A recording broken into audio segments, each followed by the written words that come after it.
You were born rich. Look, man, this is Rob Millionaire. I'm with another one. And this is a book by the late and great Bob Proctor. All right.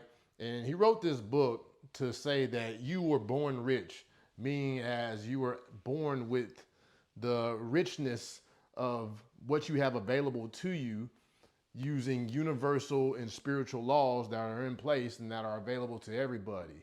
That you can use your mind to create whatever you want to in life. And in this book, he breaks that down pretty well. He goes into the science of the mind using certain tactics of how you can change the mind, change the thoughts in your mind, and then those thoughts will eventually change the results that you get into the world. So I'm gonna break it down in a summary of my own words, and I'm gonna do this over a series on the channel. So each chapter I'll break down and I'll make a video about that chapter. So if you drink, grab a drink. If you smoke, grab some, roll up. If you eat, get you something to eat, man. I don't know, whatever you do, just get comfortable because we're about to go in it. And some of this stuff, man, if you can grasp it and understand it, it can definitely change your life. If you're just starting from nothing, if you have nothing in life and you're trying to create something, or if you're stuck at a certain point in life, maybe in business or in your life, stuck at a certain income and you want to break past that, well, the principles and the things in this book will definitely help you. So grab a seat, let's get into it. All right, hopefully you got your drink. I got my tea, we're about to get into it.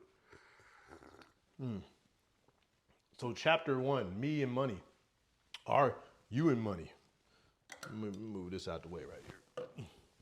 So first thing, you must begin to see money as servant. Okay? You are the master. You must start looking at yourself as the master of money. All right? Money is your servant. It is a diligent and obedient servant. Okay? And you can put it to work for you to make more money. All right? You need money to provide services to other people that you could never do physically on your own. All right. Money at the end of the day is spiritual.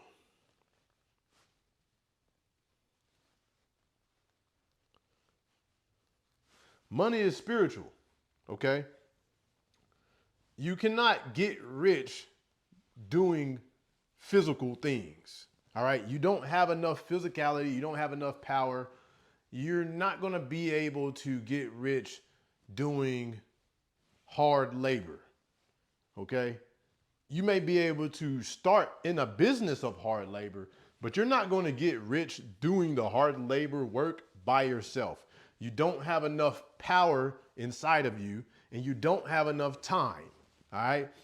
Riches, prosperity is a spiritual thing. Okay. You're going to have to start adapting spiritual principles and you're using spiritual aspects, using spiritual laws and universal laws to be able to attract wealth. It doesn't happen by accident. It's not something that you just come across by mistake. Okay, it's definite actions with a definite purpose. So it's spiritual. Spiritual meaning that you got to use your mind to be able to attain this. All right. So you're born rich. You were born rich because you have everything that you need inside of your mind. But you're going to have to put it to work. You're going to have to develop the mental capacities that are required to attain wealth. You have all the mental tools necessary to attract thoughts. Okay? You are the master, money is the servant. Riches are spiritual. Okay?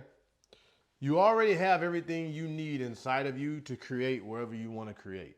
Okay? To live the life that you want to live. It's already inside of your own mind. Okay? You just have weak mental capabilities right now. You have to develop your mental capacities. So it's just like muscles If you don't go to the gym, your muscles are probably weak. All right. Same thing with the mental capabilities in your mind that you were born with. They're just weak right now. You haven't exercised them. You haven't been working them out. You haven't been putting them to work. Therefore, they're weak right now. So you just have to do the work. But you already have everything that you need. Okay. Lack and limitation are false. Okay? They are not real. Lack and limitation is only inside of your own mind. All right? Lack and limitation only exist when we make room for it in our own minds. It's not really for real. Like it's not the truth. All right? We've been programmed with, media and our own people and whatever, education. We've been programmed by these things to believe that lack of limitation exists, but it doesn't exist, okay? The type of thoughts that occupy your consciousness are going to determine what kind of life that you live. Your thoughts create your reality, pure, point blank, all right? They're going to dictate the life that you live, okay? Your mind is either orderly or is confused. You either have order with inside your consciousness or you have confusion. There is no in between. All right.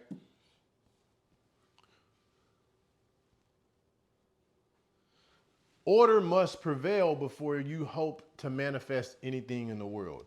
If you want to manifest anything, like your mind has to be ordered. It has to be organized.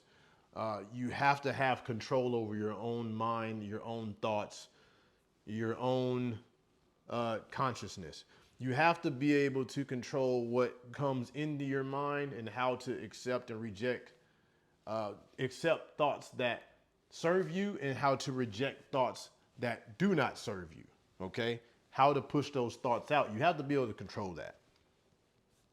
Over 90% of the population, confusion takes over when they begin to think. All right? You might think thinking is just thinking of something, right? But that's not actually thinking. Thinking about, are you going to pay your bills? Are you going to be able to pay your bills on Friday? That's not thinking, okay? That is just mental activity. Thinking is actually thinking images inside of your mind. All right? It's using your brain to think in images. The mind consciousness doesn't know a language, doesn't know words. It knows images. It knows emotions, it knows feelings. So active, productive thinking is thinking of specific images in your mind. And of course, you want to think of images that serve you. You want to think of images that help you. You want to think of images that make you grow. You don't want to think of the opposite. So to be able to change something, if your mind thinks in images, you need to have an image of the mind, right? If you want to change your mind, if your mind is out here giving you all the results in your life, if you understand that, if you want to change that, you need to have an image of it. So this is an image that Bob Proctor adopted. And this image came from a doctor Dr. Thurman Fleet out of San Antonio back in 1934. And I'm actually in San Antonio, so that's marvelous. So let me see if I can get like a good circle. Let me see, can you draw me a circle? Man, come on, son. Let me see some. How do I get? Hold up. Oh, okay, that's how we use it. All right. All right, how do I remove that? All right, so. Perfect, boy. All right, and then line. That's whack, though. All right. Man, I can't draw a straight line to save my life, huh? All right, we got it, boy. All right, so then a smaller circle. Man, why is it lopsided? All right, you know what? We're going to roll with that. You know what I'm saying? We're going to roll with that. Bro, come on, bro. Come on, man. All right. You know what? We're going to. Come on, man. Come on. Don't do this to me. All right. There we go. There we go. Perfect, boy. Perfect, boy. It ain't perfect, but it's good enough. All right. So, this is a picture that Dr. Thurman Fleet drew so we could have a picture of our mind. If we want to change something, we need to have a picture of it, right? So this big circle is going to represent your mind. This little circle is going to represent your body, all right? We're going to put a line through that, and we're going to say this top section over here is going to represent your conscious mind.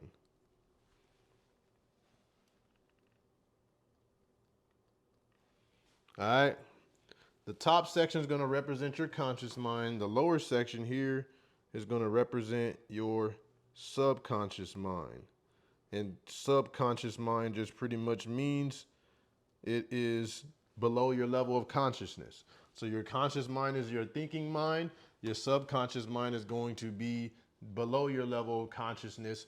So you're not conscious of it. Okay.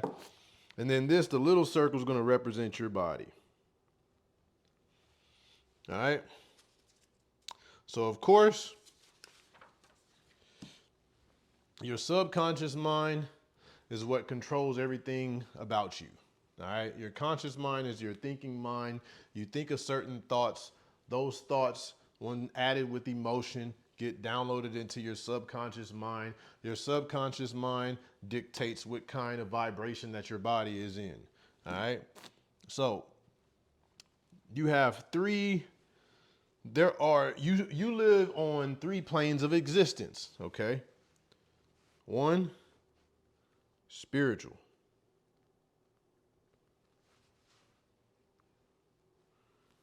2, intellectual or mental. 3, physical. All right. Spiritual, intellectual, physical. All right.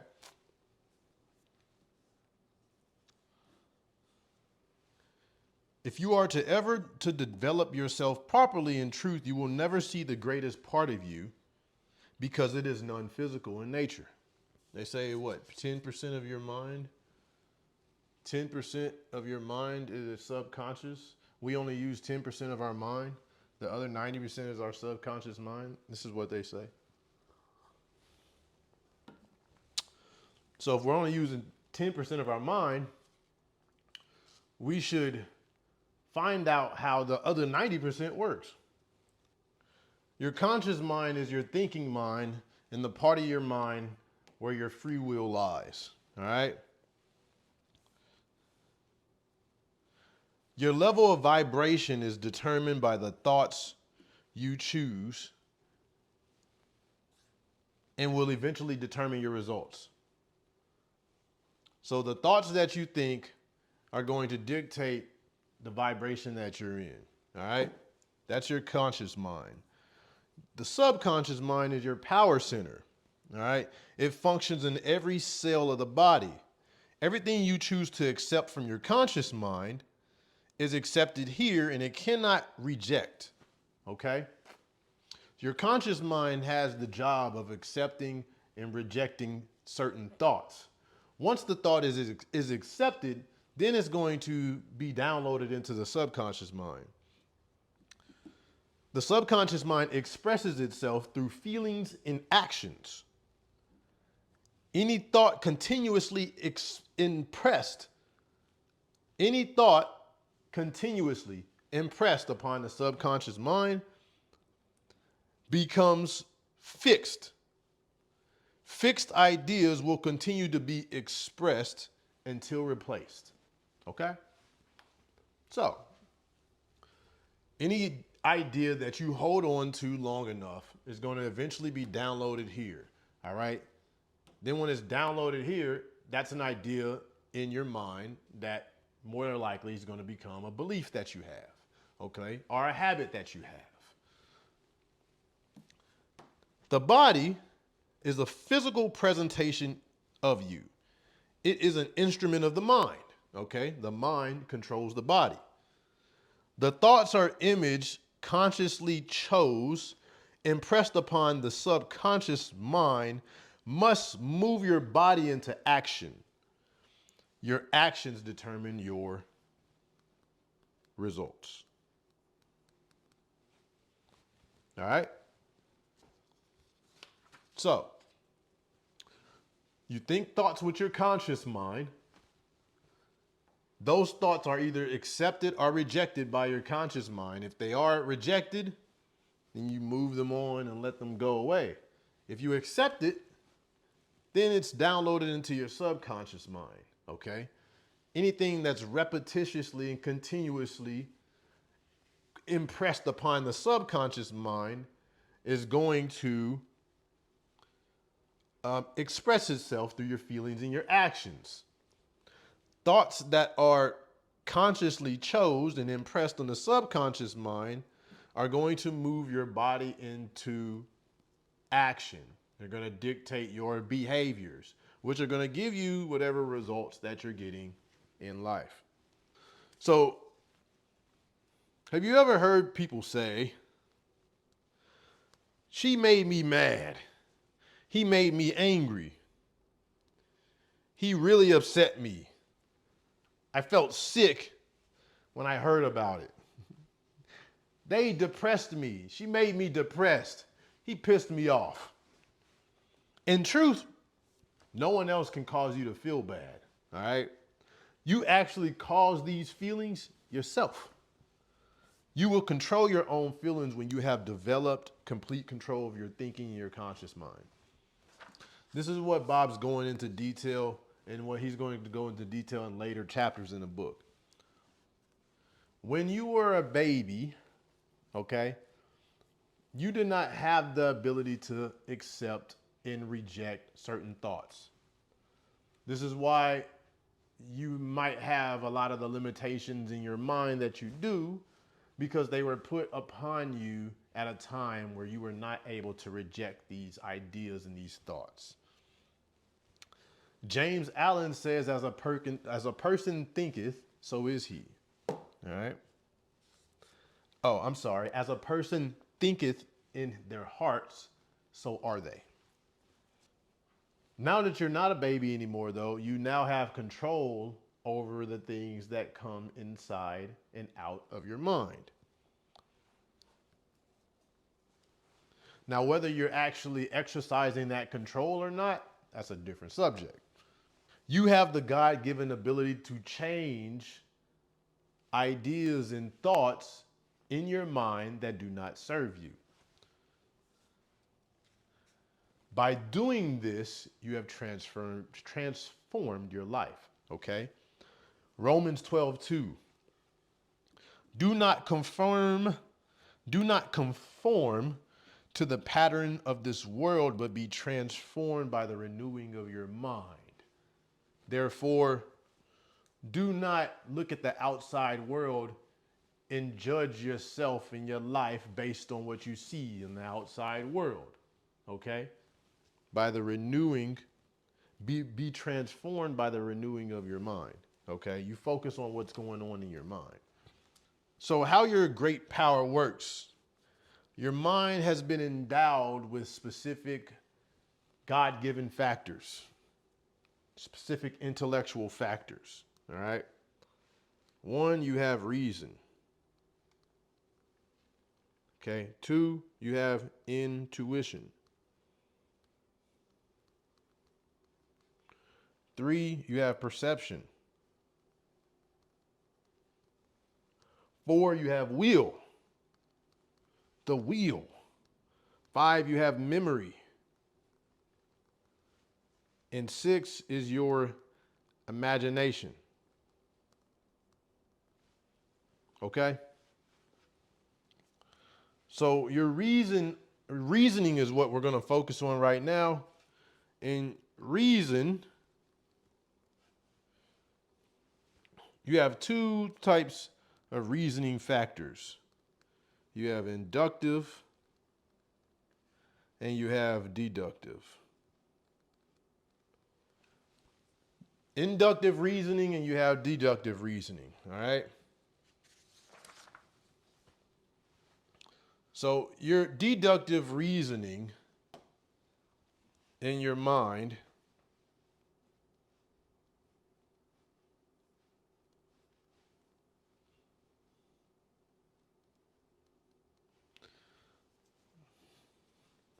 I don't know. This looks like looks like a tongue or something. I don't know what it looks like. Okay, but it's supposed to be a smaller version of this right here.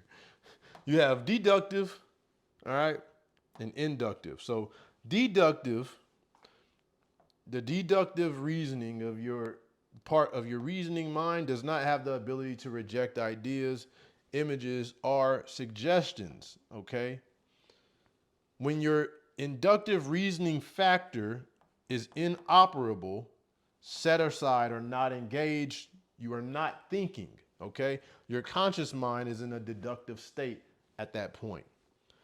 If you were in a very positive environment when your conscious mind was in a deductive state, you would automatically become a benefactor of positive energy you were surrounded by, okay? However, if your conscious mind is in a deductive state and you were in a negative environment, you would automatically become the benefactor of those negative feelings and those negative energies of that environment. So negative energy comes from many sources: people, paper, media, television, radio, even the people that you love the most.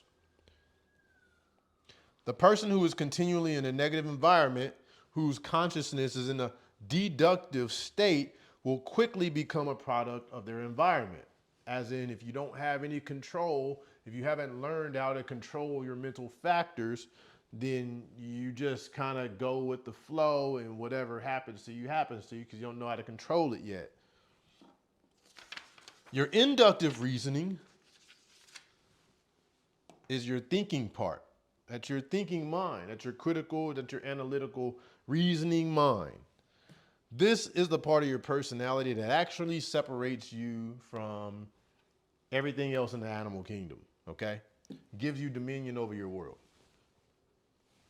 Properly developed and applied, the inductive reasoning factor will turn you on and turn you into an excellent channel for creative energy to flow through you. The inductive reasoning factor is where you decide if a thought serves you or not. So a thought comes in your mind, right? When a new thought comes into your mind, at that time, you have the ability to accept or reject this thought, okay? If you accept this thought, then that's going to push the old thought out of your mind, all right? That new thought will slowly, which if it's counteractive to, if it's the opposite of a thought that you already have in your mind, it's going to slowly but surely start to push that out of your mind, okay? Continuously and repetitiously will move that thought out of your mind, okay? And it eventually will move that thought out and be downloaded into your subconscious mind here. When you're deciding, will new thoughts that enter your mind, ask yourself, will this new thought serve me? If the new thought will serve you, is it going to make your life better or is it going to take away? Usually, matter of fact, there never is a gray area, right? You're either growing or you're going backwards.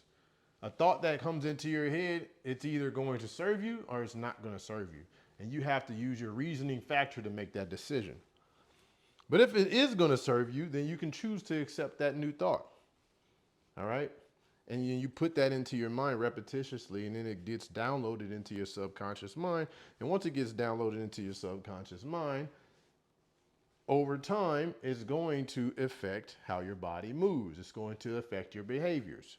It's going to affect your decision making. And that's pretty much the first chapter of Me and Money. So at the end of the day, what we learned is that you have your subconscious mind, you have your conscious mind.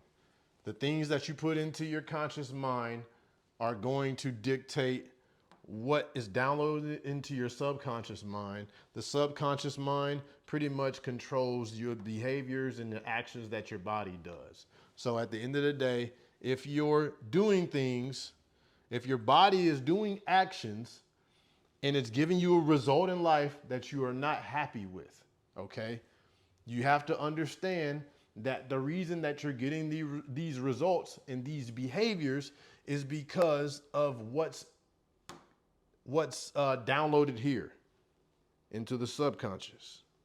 Yeah, look, man. All right, I'm gonna just say sub. All right. The reason that you're getting the results and the body is doing specific action is because of what is downloaded in your subconscious mind. What is the conditioning here? What are the beliefs that are put here? All right. So if you want to change the results, I keep pointing there, but it ain't nothing there. If you want to change the results, then you're going to have to change what's inside of the subconscious mind. How you change what's in the subconscious mind is by using your reasoning mind, your analytical thinking mind, to think of new thoughts, to think of the thoughts that are opposite of the thoughts that are giving you the results that you're getting. So when you start thinking new thoughts and you do this continuously and repetitiously over and over and over and over again, then eventually new ideas will start being downloaded into the subconscious mind. And once they are downloaded into the subconscious mind, now you're going to start vibrating differently in the body here. Once you start vibrating differently in the body, you're going to start taking different actions. You're going to start taking different behaviors, and those different behaviors and actions are going to give you a different result. All right. So that pretty much wraps up chapter 1. This video might be, I feel like it was kind of all everywhere and whatnot, but if you made it this far, let me know if you want me to continue with this. I'm definitely going to continue with this. I'll be putting out another video on chapter 2, maybe tomorrow or the next day, but I'll definitely finish out this series.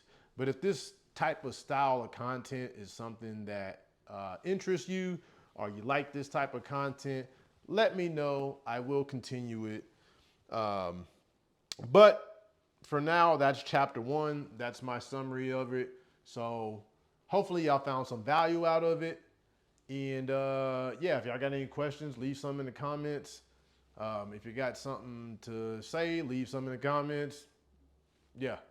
This is Rob Millionaire, man. I'm gonna holler at y'all on the next one.